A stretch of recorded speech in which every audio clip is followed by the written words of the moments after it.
Hello friends, welcome back to EduXS Making Science Simple. Today we'll continue our journey in Class 6 Science, Chapter 7 Temperature and its Measurement. In this lesson, we'll learn how to measure body temperature using a clinical thermometer.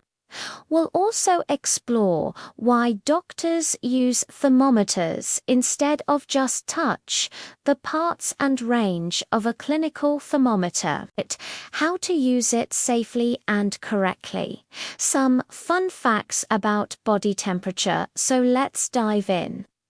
When you have fever, your parents or teachers may touch your forehead and say, "You feel warm," but is touch enough to know your exact body temperature? No, touch only tells us hot or cold roughly. To get accurate measurement, doctors use a clinical thermometer. Just like a ruler measures length and a clock measures time, a thermometer measures temperature. Our body maintains a nearly constant temperature. Normal human body temperature is 37 degrees Celsius or 98.6 F, but it can vary slightly from person to person, between 36.5 degrees Celsius to 37.5 degrees Celsius. When it goes higher than 37 degrees Celsius, we say the person has fever.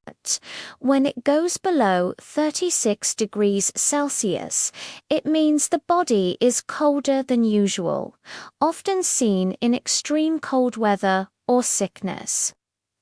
Now, let's look at the parts of a clinical thermometer. Glass tube, a long, narrow tube made of glass. Bulb, the bottom part that contains mercury. Capillary tube, a thin tube inside where mercury moves. Scale marked in Celsius 35 degrees Celsius minus 42 degrees Celsius. Or Fahrenheit 94 degrees Fahrenheit minus 108 degrees Fahrenheit. Kink, a small bend in the tube that prevents mercury from falling back quickly. This helps in reading the temperature even after taking it out of the mouth. Key point: the range of a clinical thermometer is only 35 degrees Celsius to 42 degrees Celsius because it is designed specially for human body.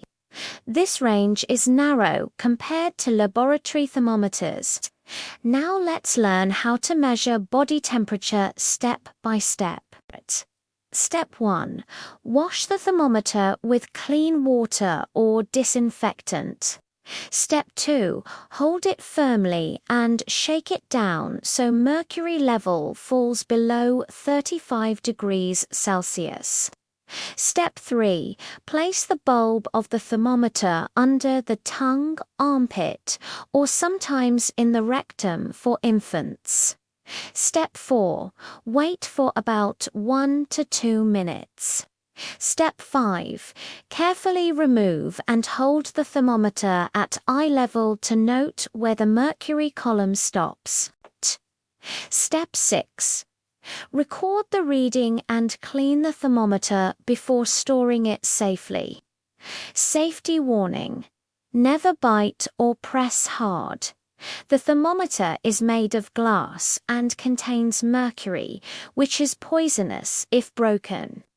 Clinical thermometers are used by doctors in hospitals and clinics, parents at home when kids have fever, nurses to check patients' temperature regularly.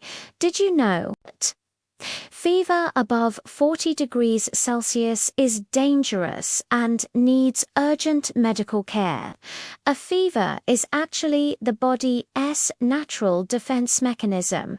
It means your body is fighting infection. That's why doctors sometimes say fever is not always bad.